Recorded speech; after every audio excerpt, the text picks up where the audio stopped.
I was sitting in my dorm room, cramming for finals, when my phone buzzed with a bank notification. My heart stopped. The account I had been building for years, dollar by dollar, paycheck by paycheck, showed a balance of $23. Just like that, everything I had worked for since I was 14 years old vanished overnight. And the people who took it were not strangers. They were my own parents. For my brother's brand new motorbike. Before we dive into this story, let me know where you are watching from today.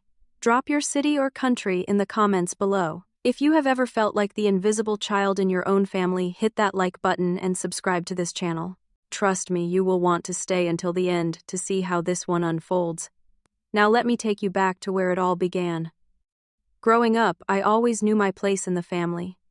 I was the firstborn arriving when my parents, Gerald and Patricia, were still in their 20s, struggling to make ends meet. My father worked long hours at a small engineering firm while my mother stayed home, stretching every dollar until it screamed. From the moment I could understand words, I heard the same message repeated like a mantra. We do not have money for that. Learn to make do. Be grateful for what you have. And I was grateful. I never complained when my birthday passed without a party. When I turned 8, I asked for a small celebration, maybe just a cake and a few friends from school. My mother looked at me with tired eyes and said that our family did not have money for such luxuries. I nodded and never asked again. That year I blew out a single candle on a store-bought cupcake alone in the kitchen while my parents watched television in the other room. 3 years after I was born, my brother Kyle came into the world. By then, my father had received a significant promotion. The family finances improved dramatically. Suddenly, there was money for things that had been impossible before. But somehow that money never seemed to flow in my direction. Kyle's childhood looked nothing like mine. His birthdays became elaborate events with themed decorations, catered food, and piles of presents. When he turned 9, my parents threw him a party at a local arcade that must have cost several $100s. That same year I was 12 and desperately needed a bicycle to get to my after-school tutoring sessions. I found a used one at a garage sale for $40. My father told me we could not afford unnecessary expenses. 2 weeks later, Kyle unwrapped a brand new PlayStation, the latest model worth nearly $400. I started to see the pattern, but I convinced myself there had to be a reasonable explanation. Maybe they were making up for Kyle being the baby of the family. Maybe they just showed love differently. I buried my hurt and focused on what I could control. At 14, I walked into a local pizza shop and asked for a job. The owner, a kind man named Frank, looked at my skinny frame and serious expression, and decided to give me a chance. I started washing dishes, then moved to taking orders, then learned to make pizzas myself. Every week I worked 15 to 20 hours after school and on weekends. Every paycheck went straight into a savings account. That account was something special. My grandfather on my mother's side helped me open it. Grandpa Joe was the only person in my family who seemed to truly see me. He drove me to the bank, co-signed the paperwork since I was still a minor, and watched as I deposited my first paycheck of $67. The account was set up as a joint account with my mother, a requirement since I was under 18. I did not think twice about it. Why would I? She was my mother. Over the next 4 years of high school, I poured myself into work and academics. I maintained a high grade point average while working nearly 20 hours a week. I joined the basketball team and actually became a decent player. I won academic awards and made the honor roll consistently. And through it all, I watched my parents' attention remain fixed on Kyle. The moments of neglect stacked up like bricks, building a wall between us. When I had basketball games, the stands held no familiar faces. When I received an award for academic excellence, my parents forgot the ceremony entirely. I came home with the certificate and showed my father. He glanced at it briefly and said, "That was nice," then returned to watching Kyle play video games. Meanwhile, Kyle coasted through school with mediocre grades and a growing sense of entitlement. When he got caught cheating on a test, my parents blamed the teacher for making the exam too difficult. When he crashed his bicycle into a neighbor's mailbox, they paid for repairs and told him to be more careful with no consequences whatsoever. The disparity reached its peak during my senior year of high school. I had applied to several universities and received an acceptance letter from a good state school that offered me a partial scholarship. I was thrilled. I ran downstairs to share the news with my parents, my heart pounding with excitement. My father barely looked up from his newspaper. "Good," he said, "that saves us money. No hug, no congratulations, no celebration." Just a calculation of how my achievement benefited the family budget. That same month, Kyle passed his driving test. My parents threw a small party, invited relatives over, and presented him with a used car they had purchased specifically for him. I watched from the corner of the room as everyone congratulated my brother for accomplishing what millions of teenagers do every year. That night, lying in bed, I made a decision. I would stop expecting anything from them. I would build my own life, my own success, my own future, and I would do it without their help or approval. When I turned 18, just before leaving for college, I took action. I went to a different bank, one across town where no one knew my family, and opened my own personal checking and savings account. Over the following week, I transferred nearly all my savings, around $12,000, from the joint account to my new personal account. I left the joint account open with a small balance, planning to use it only for direct deposits from any part-time jobs I might take in college. My grandfather had given me this advice years earlier. When you are old enough, he said, protect your finances. Do not trust anyone completely, not even family. At the time, I thought he was being paranoid. Now I understand he was speaking from experience. I told no one about my new account. Not my parents, not Kyle, not even my friends. It was my secret safety net, my proof that I could take care of myself. College became my sanctuary. The university was located 4 hours away from home, far enough that casual visits were impractical. I threw myself into my studies, majoring in business administration and maintaining an impressive grade point average. I worked 2 part-time jobs simultaneously, one at the campus library and another at a coffee shop just off campus. Those 3 years of college taught me more about myself than 18 years in my parents' house ever did. I learned that I was capable, resilient, and worthy of respect. I made genuine friends who valued me for who I was, not for what I could do for them. And I met Megan. Megan was a fellow business major with bright eyes and a quick laugh. We started as study partners, became friends, and eventually something more. She came from a warm, supportive family that welcomed me like their own. Spending holidays with her family showed me what I had been missing all along. During those 3 years, I rarely went home. I returned for Thanksgiving and Christmas out of obligation, spending the minimum number of days required before escaping back to campus. Each visit reinforced my decision to keep my distance. Nothing had changed. Kyle still dominated my parents' attention. I was still the afterthought, the guest in my own childhood home. By the end of my junior year, I had saved an additional $8,000.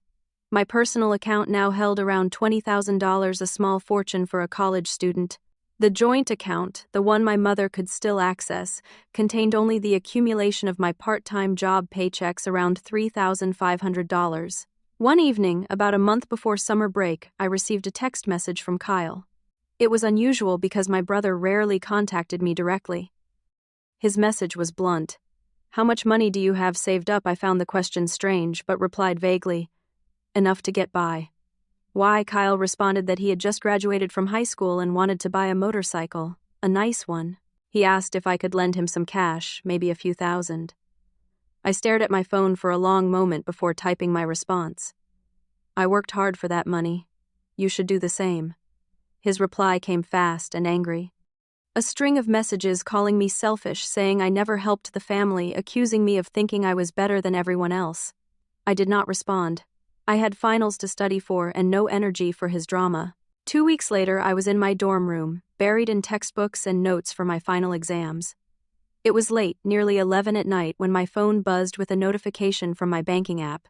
I almost ignored it, assuming it was just a routine alert about my latest paycheck deposit. But something made me look. The notification showed unusual activity on my joint account. I opened the app and felt my stomach drop. The balance showed $23.17. Someone had withdrawn $3,477. My hands trembled as I called the bank's customer service line. After navigating through automated menus and waiting on hold for 20 minutes, I finally reached a human representative. She confirmed what I already suspected. The withdrawal had been made by Patricia, my mother, the joint account holder. Because her name was on the account, the transaction was perfectly legal from the bank's perspective. I sat in the darkness of my dorm room, the phone still pressed to my ear, trying to process what had just happened. My own mother had taken my money without asking, without warning, without any consideration for the hours I had worked to earn it. I called her immediately. She answered on the third ring, her voice casual, unbothered. "Mom," I said, struggling to keep my voice steady, "did you take money from my account?" She sighed like I was being dramatic. "Oh, that. Your father and I decided Kyle needed it more. He just graduated high school and deserves a reward. We bought him a motorcycle." The words hit me like physical blows. "You took my money to buy Kyle a motorcycle. It is just money," she said dismissively. "You are family. You should be happy to help your brother," I tried to explain. "That was money I earned. I worked for that. You could have at least asked me." She cut me off mid-sentence. "You have always been selfish, Amber. Kyle was right about you. You only think about yourself." The line went dead. She had hung up on me. I sat alone in that dark room for hours, cycling through waves of anger, hurt, and disbelief. But somewhere beneath all those emotions, a cold determination began to form. They had taken from me without asking. They had dismissed my work, my sacrifice, my autonomy. They expected me to simply accept it because that was what family does. They had no idea what I had learned to do over the past 4 years. In the morning, I called Megan and told her everything. Her reaction was immediate and fierce. She was outraged on my behalf, calling my parents every name in the book. But when her anger subsided, she asked the important question: "What are you going to do about it?" I thought about that question carefully. Then I remembered my grandfather's advice, my secret account, and everything I had quietly built without my family's knowledge. "I am going to get my money back," I said. "Every dollar." I spent the next week preparing while simultaneously finishing my final exams. I researched my legal options, documenting everything I could about my earnings and the unauthorized withdrawal. Then I contacted Mr. Henderson, a lawyer who had been friends with my grandfather for decades. He agreed to help me pro bono out of respect for Grandpa Joe. Mr. Henderson was honest with me. Because it was a joint account, my mother had the legal right to access the funds. A criminal case would go nowhere, but a civil case was possible if I could demonstrate that the money was my earnings, not shared assets, and that I had never agreed to the withdrawal. It would be complicated, expensive, and emotionally draining. I did not care. This was no longer just about the money. It was about respect. It was about finally standing up for myself after years of being overlooked and taken advantage of. Mr. Henderson prepared a formal letter outlining the potential legal action. I packed my car, finished my last exam, and began the 4-hour drive home. I arrived at my parents' house on a Thursday afternoon. The first thing I saw was a gleaming motorcycle parked in front of the garage, brand new, expensive, purchased with money I had earned through 4 years of working while my parents gave me nothing but criticism. Kyle was outside polishing the chrome with a satisfied smile on his face. When he saw me pull up, his grin widened. "Nice, right?" he called out as I got out of my car.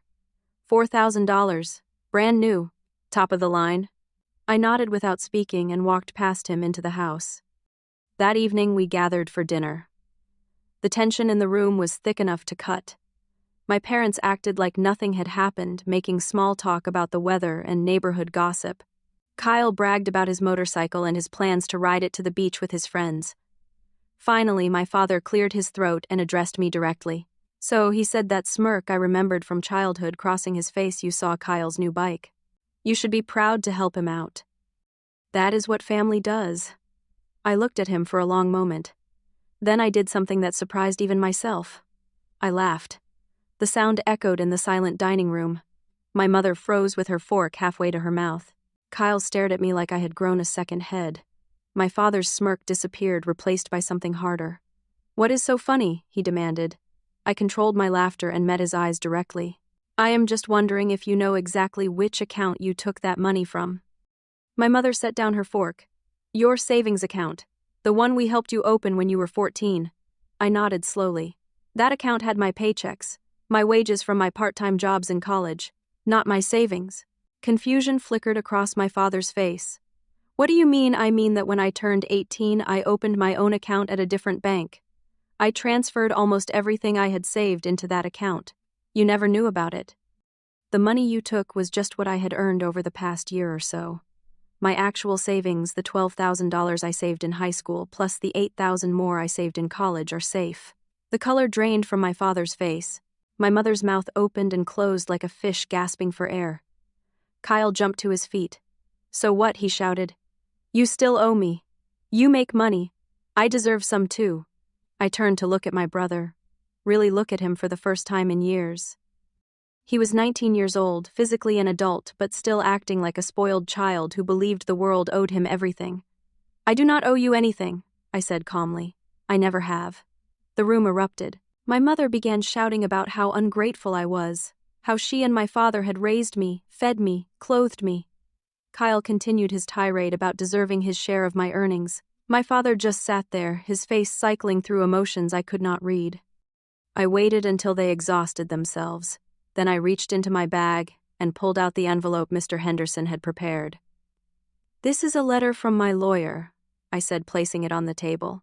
It explains that while you technically had the right to withdraw from a joint account, your actions may constitute misappropriation of funds.